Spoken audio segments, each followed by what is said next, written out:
hospitality expert is here. He's in the studio, and I'm afraid Elton's quite cross with me already. Elton, good morning. Well, it's a reasonable morning, James. Yeah, it's a reasonable morning. And the thing is that what you don't know is Elton and I were just having a chat, and apparently I've put my foot in it massively because I'm dissing his work.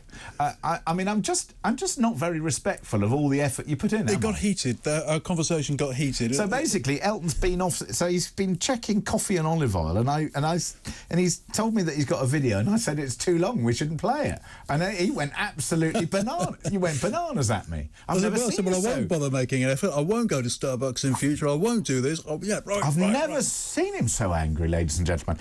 Meanwhile, we'll come to that whole hullabaloo in a minute.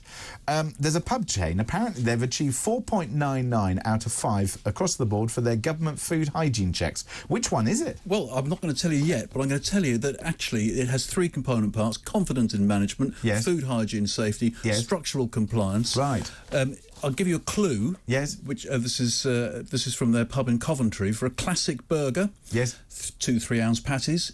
It will cost you, with a drink and chips, £7.15 or £8.65 with an alcoholic drink. Any idea which chain that might be? It's got to be Spoons. It is the Spoons, the mighty Weatherspoons. Really? They have picked up 4.99 out of 5, which is superb because they are absolutely brilliant retailers. I'm not a big fan of a Spoons. Brilliant retailers. Yes, but the prices are impressive. The prices are good. If Spoons is what you want at that particular moment, couldn't be better. What is the scores on the doors at the Frinton Lawn Tennis Club, incidentally? Oh, I'm sure it's 5. You're absolutely correct. Is 5. it? Yes. Is it 5? 5. Oh, fantastic. Must be brilliant. Brilliant management down there, yes. Yeah, no, that's true, actually. 5. 5. Yeah. On scores on the doors. Scores 5. on the doors. Our chicken burger is off the chart. How much is it? And well, all the prices slightly depends. I think it's £11, and it includes chips and everything else, and it's sort of like fresh chicken fried and things. Yeah, like that's good. It's not only healthy, but it does come with chips. Very nice. And if you're a member of the club, you get 20% off. And I declare my interest. I am chairman, and therefore I have to sing its praises. You're clearly doing a good job. If it's well, it's a cask. So, by the way, it's a community amateur sporting club, which means that all the profits get turned back into the club and running the club. Did you introduce the Max Summer Pause cocktail? I've mentioned it to my barman, Mark, and I think it probably could be made if we wanted to. Well, I think you should. But we haven't yet. Well, you know... You're the boss. And the thing is also that visitors are welcome. So it's a members' club, but visitors are welcome, so anybody can come down and have one of those things. And there's a lot of discussion about ice cream in the papers today. We installed a Mr. Whippy machine last week. Excellent. And going well? I think so. And who's having it? Mainly kids or the... Mainly kids, although I think adults are suddenly cheekily, realising that this is something quite delicious. Michelle with one L, the lady who is in charge, clearly not doing a good enough job at all, according to one of my callers, who says that I need to lose more weight and I'm getting fat, which I think is wrong. I mean, I stood on the scales this morning, 3 stone over has gone. Excellent. Well, excellent. I was getting a bit fat. Good margin, though, on ice cream, isn't it? Yeah, yeah, wonderful. We've distracted ourselves. Should we just... OK, coffee and olive oil.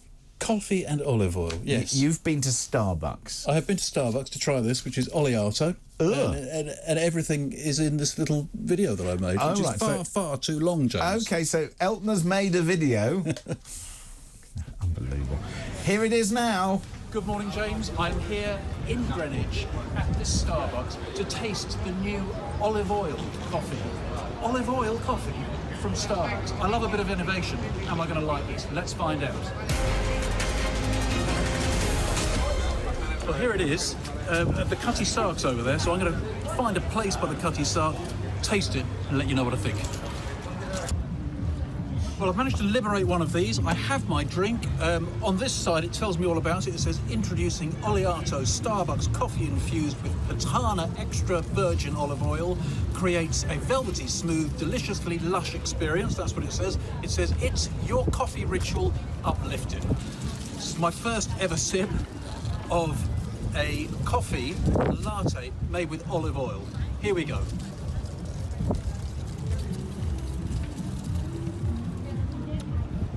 Velvety smooth, tastes of olive oil, taste of coffee, as you would expect. Hold on. Well, it's certainly not a thumbs up, but it's not a thumbs down. It's a kind of thumbs in the middle there somewhere. So that is my observations and my opinion of Starbucks Oleato olive oil flavoured coffee. That's it from me, James. See you back in the studio. Well, it's now 5 minutes later, and I have to come back and tell you that I've had half a cup of it, and it's blooming lovely. It's kind of got a sort of savoury, coffee, smoothie kind of... Hold on. Oh, that is nice. That is a big thumbs up. Well done for innovating, Starbucks. I love a bit of innovation. I think you've done really well here. Cheers. I'm so confused. You used to be indecisive, now you're not so sure. I mean, what the heck is going on? You didn't like it. It's one of those things, you sip it, and you think, this is really horrible. You sip it again, you kind of go, oh, it's okay. A few minutes later, you've just got all this olive oil and coffee and all these things going on. You kind of go, yes, that is the way to drink coffee from now on. Did you give it a go? No. I mean, the problem I got with Starbucks coffee is... Say that again, James. Starbucks, yeah. It's just that in my life I've always called it the other one, which would take me off air. Almost did.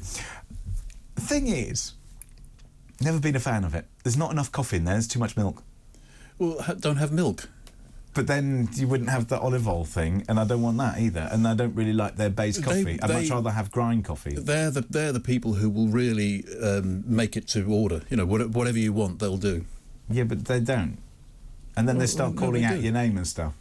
Well, give them a different name. I went in as Costa Nero the other day into a Starbucks. Much more interesting, though. English Wine Week. When does that start? English Wine Week, it starts tomorrow. It runs for a week.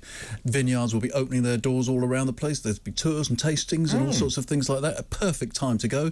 You could go, for example, to the Ashley Park estate in Chichester. They have got some lodges built by Will Hardy of TV's Amazing Spaces. That would be a nice place to stay. Denby's Vineyard in Dorking, 17 bedrooms, nice restaurant and bar. There are 700 individual wineries in the UK. There are. The most southerly is St Martin's Vineyard and Winery in the Isles of Scilly, Cornwall. The most northerly is in the Yorkshire Wolds, which is the Rydale Vineyard. So support English wine is my suggestion. No, I'm a big fan of English wine. Now, the top 50 gastropubs have been named. Who's the winner? Right, the winner. Don't forget we've got our deodorant to do. The winner. Oh, yeah. The winner is the Parker's Arms, Clitheroe, Lancashire. So a lot of stuff going up north. So they've won again. They do beautiful food. Beautiful food. Three courses for 50 quid. Excellent. Right. Is there any down south or not? Yes, there are. So in fifth place, any in London? We have got the. Sorry, I'm taking up time now. Red Lion and Sun in Highgate at number 10. Oh, lovely. There we go. That's the local. Yep. Thank you. Barnaby and Stanley game, the worst feature ever created for radio and TV. Here we go. I was on the Dog and Bone to Your Two Dogs, Barnaby and Stanley, planning this show earlier in the week, and we got onto the subject of whiskey. I asked them which whiskey has the tagline, "Afore ye go," on every bottle they sell. Is it A, Haig? Is it B, Teachers? Or is it C, Bells? Stanley was straight in there. It was very sure it was Teachers. Barnaby thought long and hard, as he always does, and went with Bells. But who was right? Was it Stanley with Teachers, Barnaby with Bells, or were they both wrong, and was it Haig? Did you say it was Barnaby with Bells? Barnaby said Bells, yes. I'm going to go with Barnaby because he's very old. Haig is owned by Diageo, not as popular as it once was, but it had the tagline, "Don't be vague, ask for Haig." Teachers is owned by Santori Holdings of Japan, but they have the tagline, "The Light of Scotland." Therefore, on every bottle since 1925 of Bell's whiskey, the tagline, "Afore ye go," is printed. Well done, Barnaby. Bad luck, Stanley, and well done, James.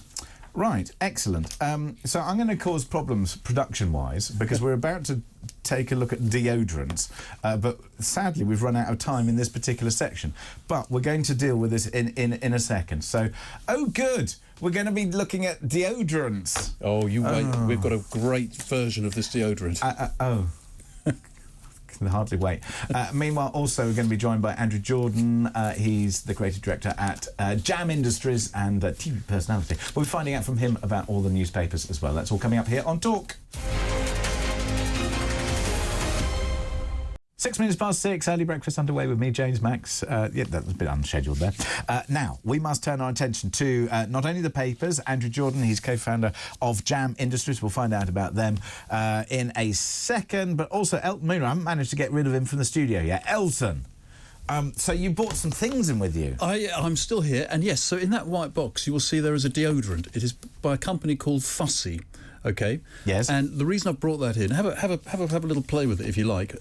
It is Pro Planet, 24-hour protection, convenient and plant powered. That's what they tell us. I've seen the adverts. I've been spammed by the adverts. I think they've set up. Oh. So. Yeah, so that is their deodorant. You can see the refills there, but they've got a very special partnership, and I've got here in my hand. It doesn't smell bad, to be fair. This is the pièce de résistance. Oh, you've got a pièce de résistance. Yes, this is Fussy in collaboration with Brewdog. Oh. It is a beer odorant. A beer odorant.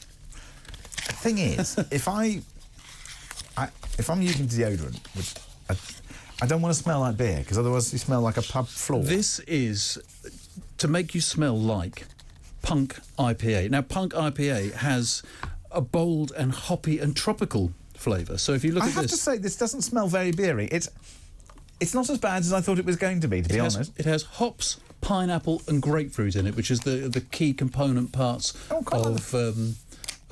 Punk IPA. So this is it.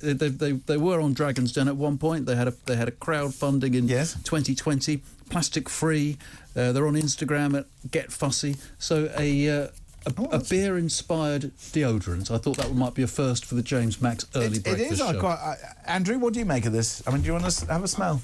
I like the sound of the deodorant. The beer side of it, I'm less keen on. I was less keen, but the smell, actually, if I so nice. much as have 3 pints, then my partner asks me to clean my teeth before I give her a kiss. So, quite right. I suspect this might have an even greater repelling effect. No, have a smell. So this is these are the component parts. I mean, so this is the beer one. That's the beer one. Yeah, it's not bad. It's not as bad as I thought. No. So citrusy. And the other one's quite nice. Hops, pineapple and grapefruit is what you should be getting from that deodorant. Yeah. So there we go. So they said, right, okay. Well, we must all various different refills as well. Midnight well, Elton, blue. You've excelled yourself. Yeah. There we go. We must get to the papers. So Elton, you hang on there for a moment. We'll just crack on with the job that we have to do.